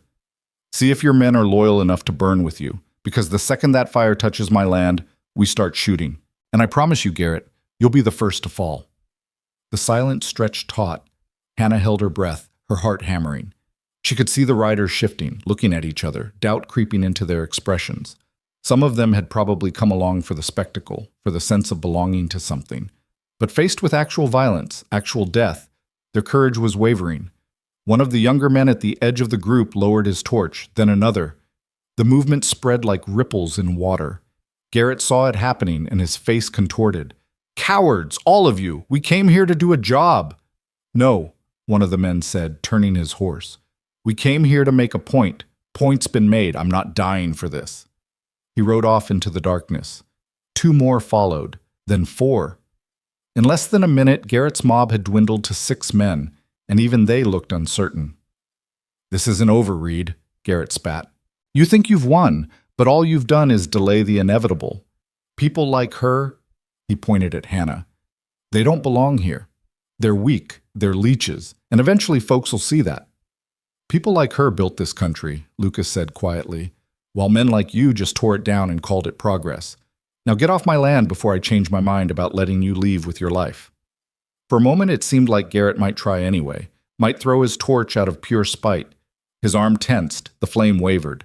Then Hannah stepped forward into the lamplight, standing beside Lucas. She didn't have a weapon, didn't need one. She just stood there, her chin high, her eyes fearless, daring Garrett to do his worst. The sight of her, this woman who'd faced him down before, who refused to be intimidated, seemed to break something in Garrett's resolve. He lowered his torch with a curse. "You deserve each other," he sneered. "Bleeding heart and his pet widow. When this place fails, when she and her brats are starving again, remember you chose this." He wheeled his horse and rode off, his remaining followers trailing behind. Their torches bobbed away into the darkness, growing smaller and smaller until they disappeared entirely. The silence that fell was profound. Lucas let out a breath he seemed to have been holding forever. Mr. Patterson climbed down from the barn roof, his face pale. Jake and Sam emerged from their positions, grinning with relief. "Well," Mr. Patterson said shakily, "that was closer than I'd like." "You all did good," Lucas said. "Thank you. I won't forget this." "Just doing what's right," the older man replied. "But I'd best get back to town before anyone notices I'm gone. You all take care now." He mounted his horse, tipped his hat to Hannah, and rode off. Jake and Sam followed after handshakes and quiet words of farewell, leaving Hannah and Lucas alone in the yard with the lamplight and the aftermath of violence that hadn't quite happened. Hannah's legs gave out. She sat down hard on the porch steps, shaking with reaction. They'd been so close, so terrifyingly close. Lucas sat beside her, close enough that their shoulders touched. "You shouldn't have come out," he said, but there was no anger in his voice, just exhaustion. "You should have been in the cellar with the children." "I had to. I had to show him I wasn't afraid." "You did that yesterday when you faced him alone. You didn't need to prove it again." "Maybe I needed to prove it to myself." Lucas was quiet for a moment. Then he said, "When you stepped into that lamplight, my heart stopped. I thought if he threw that torch, if anything happened to you..." He didn't finish, didn't need to. Hannah understood what he was trying to say, what he couldn't quite put into words. "Nothing happened," she said softly. "We're safe. The children are safe. It's over. For now. Garrett's not the type to let this go. Then we'll face it when it comes, together." Lucas turned to look at her, and in the lamplight his eyes were unguarded. Raw. "Why?" he asked. "Why stay? You could take the children north like I suggested, find somewhere safer, start over somewhere Garrett and his kind can't reach you." "Because this is home," Hannah said simply. "Because you gave me something I thought I'd lost forever, a reason to keep fighting, a reason to believe tomorrow might be better than today. I'm not giving that up. Not for Garrett. Not for anyone." Lucas's hand found hers on the step between them. His fingers were rough, scarred from years of hard work, but his touch was gentle. "I'm glad you stayed," he said quietly. "These past weeks, having you here, having the children, it's reminded me what it feels like to have something worth protecting, worth living for. I'd forgotten that." "So had I," Hannah whispered. They sat in silence, hands clasped, while the night settled around them. Above, the stars wheeled in their ancient patterns, cold and distant and beautiful. The ranch lay peaceful in the darkness. The crisis past, the danger, for tonight at least, averted. Finally, Lucas stood and helped Hannah to her feet. Let's get the children. They'll be terrified. They walked to the barn together and uncovered the cellar entrance. Below, Mary and Thomas sat huddled together, the lamp guttering low, their faces pale with fear. When they saw Hannah, they scrambled up the ladder and threw themselves into her arms. "It's all right," Hannah murmured, holding them tight. "Everything's all right. The bad men are gone. We're safe." "Did Mr. Lucas make them go away?" Thomas asked. Lucas knelt down at the boy's level. "Your mama made them go away. She was the bravest of all of us." Mary looked up at Hannah with awe. "Really?" "Mr. Lucas is exaggerating. We all did our part." But Lucas shook his head. "No exaggeration. Your mama stood up to 15 armed men without flinching. That's the definition of brave." They carried the children back to the house through the quiet night. Hannah tucked them into bed, soothing away their fears with gentle words and soft touches. When they finally slept, she returned to the main room where Lucas sat at the table, cleaning his rifle with methodical precision. "You should sleep," he said without looking up. "So should you." "I will, soon." Hannah poured 2 cups of coffee and sat across from him. They drank in companionable silence, both too keyed up to rest despite their exhaustion. "Lucas," Hannah said finally, "what you said out there, about me having grit, about people like me building this country, did you mean it?" He stopped cleaning the rifle and met her eyes. Every word. "I used to think I was weak. When James died, when I couldn't save the homestead, when I was ready to give away my children, I thought I was the weakest person alive." "You were desperate. That's different from weak. You gave me the chance to discover that, to find out I was stronger than I believed. You always had that strength. You just needed somewhere safe enough to use it." Hannah felt tears prick her eyes. "Thank you for seeing it when I couldn't." Lucas reached across the table and took her hand again. "Thank you for staying, for fighting, for making this place feel like a home again." They sat like that as the night deepened, hands clasped across the scarred wood of the table, 2 people who'd found each other in the wreckage of their separate griefs and built something new from the pieces. Outside, the wind stirred through the valley, carrying the scent of sage and water, and the promise of another day survived. And for the first time since Hannah Cole had walked that burning road ready to surrender everything, she looked toward the future and felt not fear, but hope. The days following Garrett's failed raid brought an uneasy peace to the ranch, the kind of quiet that felt more like a held breath than true calm. Hannah went about her work with heightened awareness, her eyes constantly scanning the horizon for dust clouds that might signal returning trouble. Lucas stayed closer to the house than usual, always within earshot, his rifle never far from hand. But the riders didn't return. A week passed, then 2. The summer heat began to break, and one morning Hannah woke to find the air carrying a hint of autumn's coolness. The change of season felt like a turning point, though she couldn't say exactly why. Lucas came in from checking the cattle with news that made her pause mid-motion at the stove. "Rain's coming," he said. "Can smell it. Maybe tomorrow, maybe the day after. But it's coming." Hannah looked out the window at the cloudless sky. "You're certain?" "I've been watching weather in these mountains for 15 years. I'm certain." That afternoon, Thomas ran into the house breathless with excitement. "Mama, Mr. Lucas says there's going to be rain, real rain." Mary followed, her face bright. "Can we play in it when it comes?" Hannah laughed, the sound surprising her with its ease. When had laughter become natural again? "We'll see. If it's not lightning, maybe." The children danced around the kitchen, and Hannah let them, understanding that rain meant more than just water. It meant the drought might finally be ending. It meant hope for crops next season, for grass in the pastures, for life returning to the scorched earth. That night, Lucas didn't go to the barn. He sat on the porch long after the children were asleep, and Hannah joined him with 2 cups of coffee. The air was heavy, expectant, charged with the promise of storm. "If the drought breaks," Lucas said quietly, "things will change. More people will be able to hold on to their land. There'll be less desperation, less anger looking for someone to blame." "You think Garrett will leave us alone?" "I think he'll have other things to worry about, and I think enough people saw him back down to make him less dangerous. A bully loses power once folks realize he can be stood up to." Hannah sipped her coffee, considering. What happens then? When things settle? What do you mean? I mean with us, with this arrangement.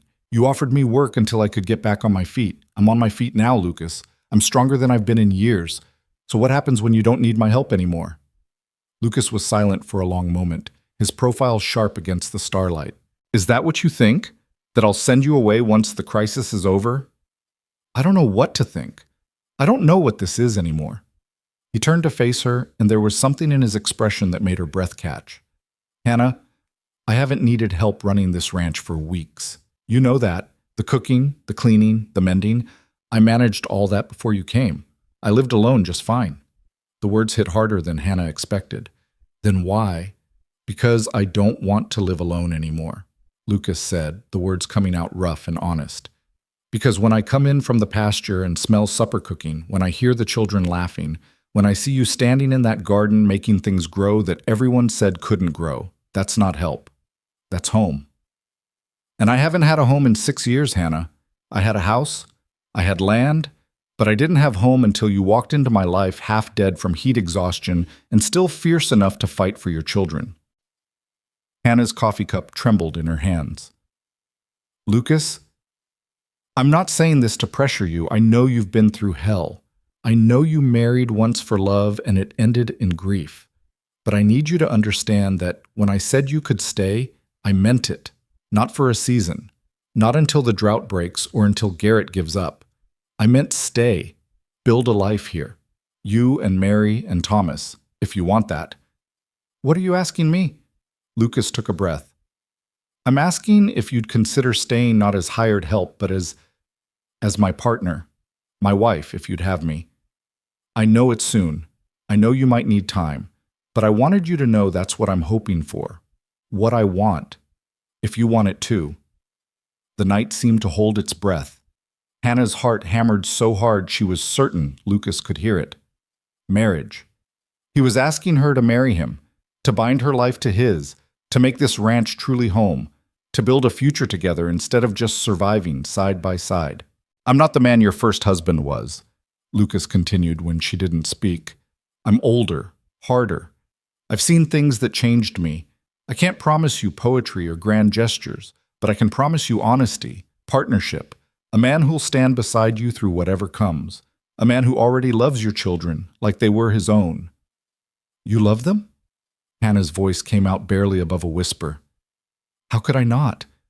Thomas with his endless questions and his gentle heart, Mary with her fierce loyalty and her quick mind.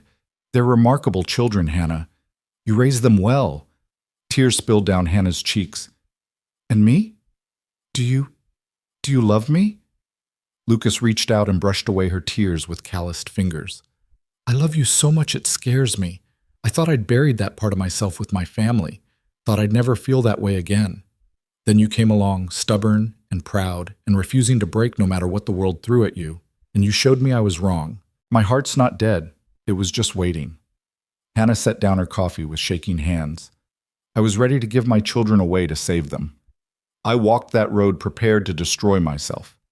And then you appeared, and you gave me back my life. You gave me dignity. You gave me work and purpose and a reason to keep fighting. How could I not love you for that?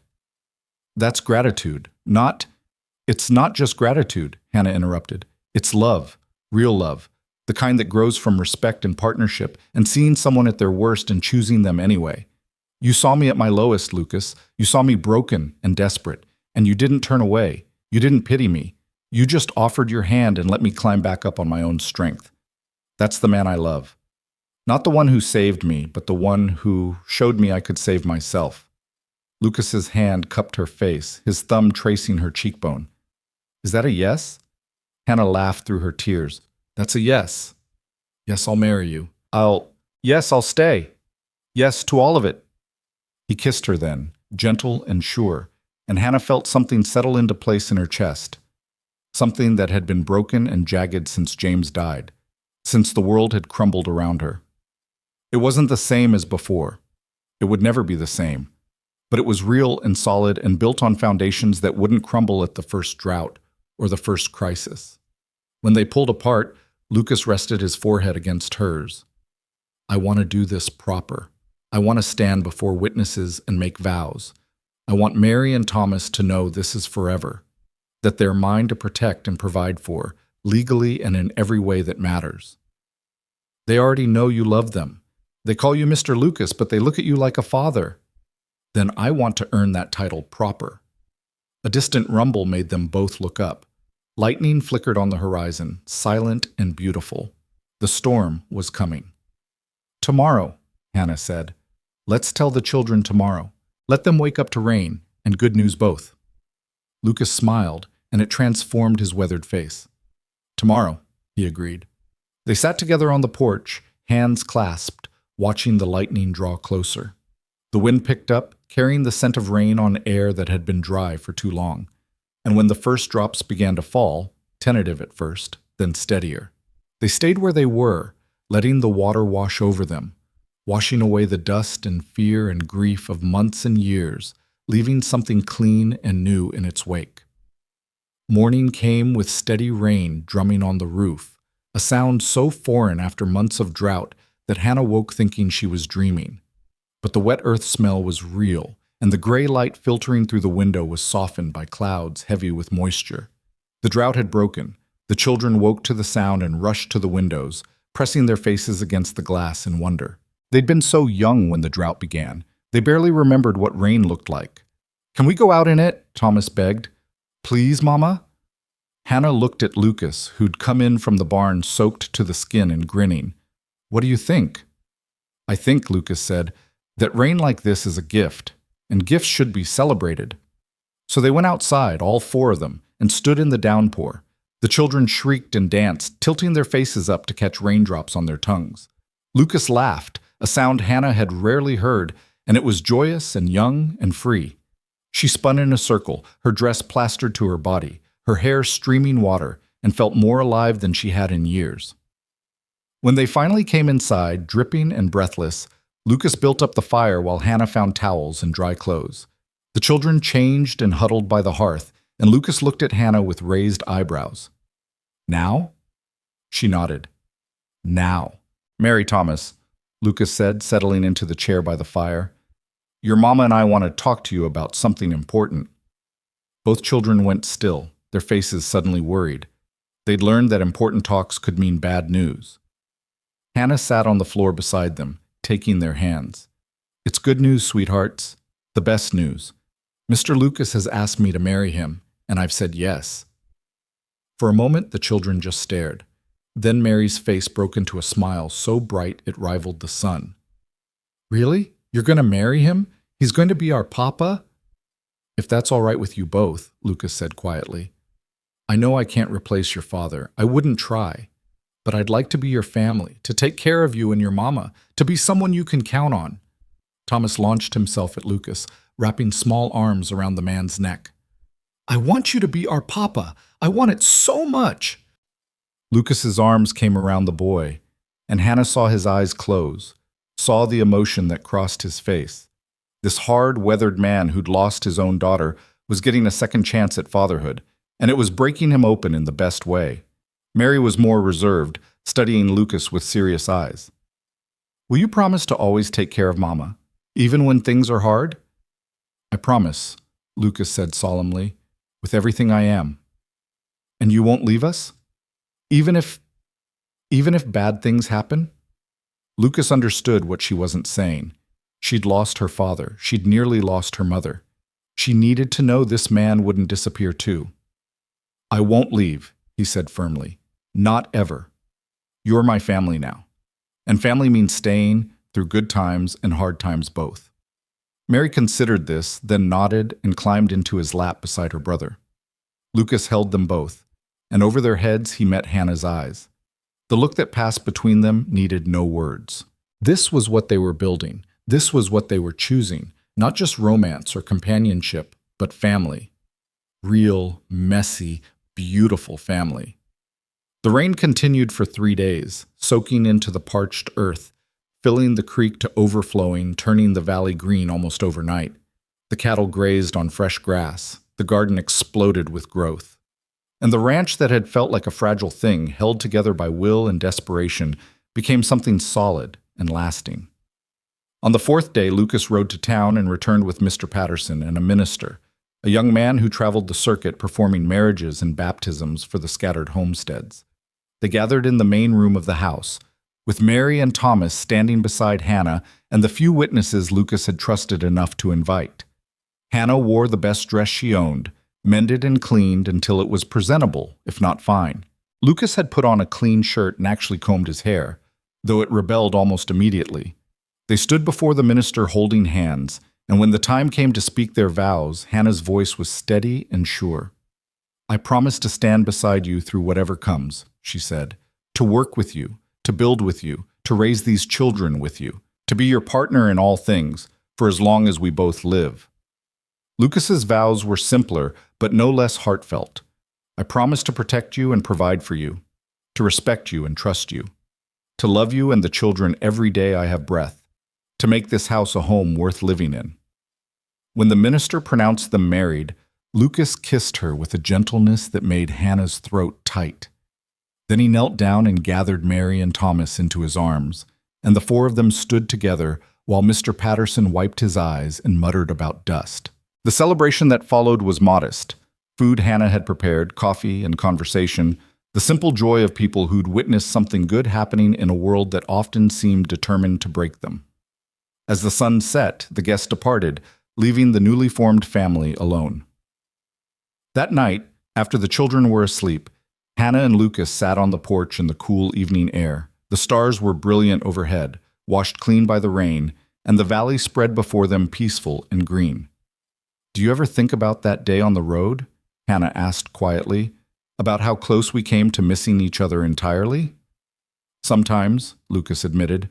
"If I'd ridden out an hour later, if you'd walked a different direction, if any of 100 small things had been different, we wouldn't be here." "No, we wouldn't." Hannah leaned against his shoulder, feeling the solid warmth of him. "I was ready to give up everything that day. My children, my life, my hope. I thought I had nothing left to fight for. And now?" She looked out at the ranch, at the life they'd built from almost nothing. "Now I have everything. A home, a family, a partner, a future. You gave me all of that." "We gave it to each other," Lucas corrected. "I was just existing before you came, going through motions. You reminded me what it meant to actually live." They sat in comfortable silence, watching the night deepen. In the distance, a coyote called, and another answered. The sound no longer seemed lonely. It was just part of the landscape, part of the wild music of the valley they now called home. "What do you think tomorrow will bring?" Hannah asked. Lucas considered.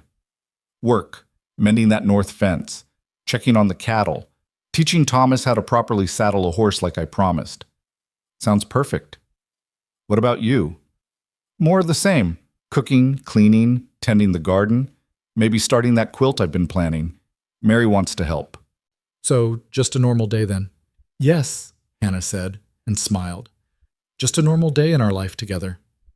And that was the miracle of it, really. After everything they'd been through, the loss, the grief, the desperation, the danger, they'd arrived at normal. At ordinary. At the simple, profound gift of waking up each morning knowing they had work to do and people to do it for, and a place in the world that was truly theirs. The drought had broken. The threats had passed. And in their place had grown something neither Hannah nor Lucas had dared to hope for when they first met on that burning road. A second chance at happiness, earned through sweat and courage and the willingness to keep standing when everything said to fall. In the months that followed, the ranch flourished. The rain continued, not constantly but regularly, and the land responded with the resilience that had always been there, just waiting for the chance to show itself. Lucas expanded the herd. Hannah's garden became the envy of the scattered neighbors. Mary and Thomas grew stronger, healthier, their laughter a constant presence that filled the house with light. And slowly, word spread through the territory about the ranch where a widow and a widower had stood against a mob and won. About the man who valued character over convenience, and the woman who'd walked through hell to save her children. People began to take notice. Other desperate families, other women fleeing impossible situations, began to appear at the ranch, asking for help or just a place to rest. Lucas and Hannah couldn't help everyone, but they helped who they could. A meal here, a night's shelter there, work for those willing and able to contribute. The ranch became known as a place where dignity mattered more than circumstance, where people were judged by their character rather than their misfortune. Garrett, true to Lucas's prediction, faded into irrelevance as the drought ended and prosperity returned. He remained bitter, but without the crisis to fuel his anger, he found fewer and fewer people willing to listen. Eventually, he sold his ranch and moved east, and the territory was better for his absence. On a cool autumn evening, nearly a year after Hannah and Lucas had married, they stood together watching the sunset paint the valley in shades of gold and crimson. Mary and Thomas played in the yard, their voices carrying clear in the evening air. The cattle grazed peacefully, the garden, harvested for the season, rested under a blanket of mulch, waiting for spring. "Happy?" Lucas asked. Hannah took his hand. "More than I ever thought I'd be again." "No regrets?" "Only that I wasted so much time thinking I was weak, when I was really just waiting to find my strength." Lucas pulled her close, and they stood together as the sun slipped below the horizon, painting the world in twilight. The ranch was quiet, peaceful, home in every sense of the word. And Hannah Cole Reed, who had once walked a burning road prepared to surrender everything, looked at the life she'd built and knew with absolute certainty that she would surrender nothing ever again. She had fought for this, earned it, chosen it, and she would defend it with everything she had, for as long as breath remained in her body. Because this was what mattered. Not survival, but living. Not just enduring, but thriving. Not rescue, but partnership. Not charity, but dignity earned through honest work and honest love. The stars emerged one by one, ancient and constant, bearing witness to all the small human dramas that played out beneath them. And in one small valley in Montana Territory, a family gathered for supper, grateful for the food on their table and the roof over their heads and the love that bound them together.